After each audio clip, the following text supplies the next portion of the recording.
அது போடுகின்ற சாணத்தை எடுத்து அந்த நிலத்துக்கு போட்டு உரமாக்கி கொள்கின்றான். எவ்வளவு பெரிய கம்யூனிகேஷனோட என்னுடைய ரப்பு இந்த உலகத்தை படைத்திருக்கின்றான்.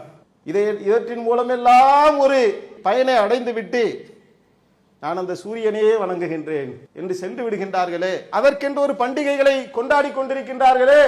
இப்படி கொண்டாடி கொண்டிருந்த அவர்கள் சமத்துவ பொங்கல் என்கின்ற பெயரிலே கொண்டாடுகின்ற நேரத்திலே படைத்தவனை மட்டுமே வணங்க வேண்டும், படைப்பினங்களை வணங்கக்கூடாது என்ற எந்த சமுதாயத்துக்கு கட்டளையிடப்பட்டதோ அவன் அங்க போய் நிற்கிறாங்க. அவர்கள் உணவகத்தில் தான் நுழைந்தார்களே ஒழிய உணவை அவர்கள் உண்ணவில்லை. இஸ்லாத்தில் தான் நுழைந்தார்களே ஒழிய ஈமான் நுழையவில்லை.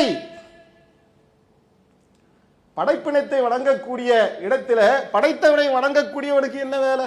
அந்த பொங்கலிலே போனால் தான் சமத்துவம் வருமா? சமத்துவத்துக்கு 1000 மணி. இஸ்லாம் சொல்லக்கூடிய சமத்துவத்தை தாண்டி இந்த உலகத்திலே யாராவது ஏதாவது சொல்ல முடியுமா?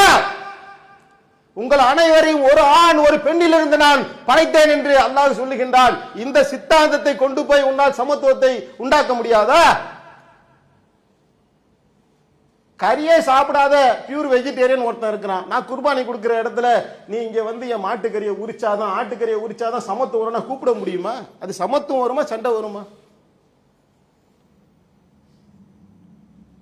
பொங்கலுக்கு சில அரசியல் கட்சிகள், சில இஸ்லாமிய பெயர் தாங்கி அரசியல் கட்சியில நடத்தக்கூடியவர்கள் அதற்கென்று தனி பேனர் அடிக்கிறான். வாழ்த்துகிறோம், வரவேற்கிறோம். அடிப்படை மார்க்கம் என்ன, சட்டம் என்ன, இணை வைக்கக்கூடாது, சிறுக்கு வைக்கக்கூடாது என்கின்ற அடிப்படை எந்த விஷயத்தை செய்தால் அல்லாஹ்வுடைய கோபத்துக்கு ஒருவன் ஆளாகுவானோ அதுக்குள்ள போய் கை வைக்கிறியப்பா. அல்லாஹ் சொல்லி காட்டுகின்றான் 41வது அத்தியாயத்தில் 37வது வசனம். எவ்வளவு அறிவார்ந்த வசனம் பாருங்க. இரவும் பகலும் சூரியனும் சந்திரனும் அவனது சான்றாதாரங்களில் உள்ளவையாகும். சூரியனுக்கும் சந்திரனுக்கும் சஜதா செய்யாதீர்கள். நீங்கள் அவனையே வணங்குவோராக இருந்தால் அவற்றை படைத்த அல்லாஹ்வுக்கே சஜதா செய்யுங்கள். ஒருத்தன் ஒரு வீட்டில் என்ன செய்யறான், குழிக்கரண்டிய வச்சு பூஜை பண்ணி மாலை போட்டு மரியாதை பண்ணிக்கிட்டே இருக்கிறான். மணிப்பரிசை வச்சு மரியாதை பண்ணிக்கிட்டே இருக்கிறான். தாய் தோப்புனே தெருவில் விட்டான்.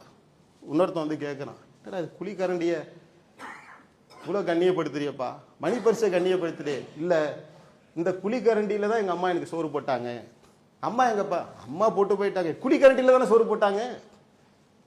இந்த கரண்டிக்கு நான் என்ன செய்யறேன், மரியாதை செலுத்துறேன். இந்த பரிசு என்ன, இதுல இருந்தா எங்க அத்தா காசை எடுத்து எடுத்து கொடுத்தாங்க. கொடுத்த அத்தா அவரை தெருவில் விட்டேன்.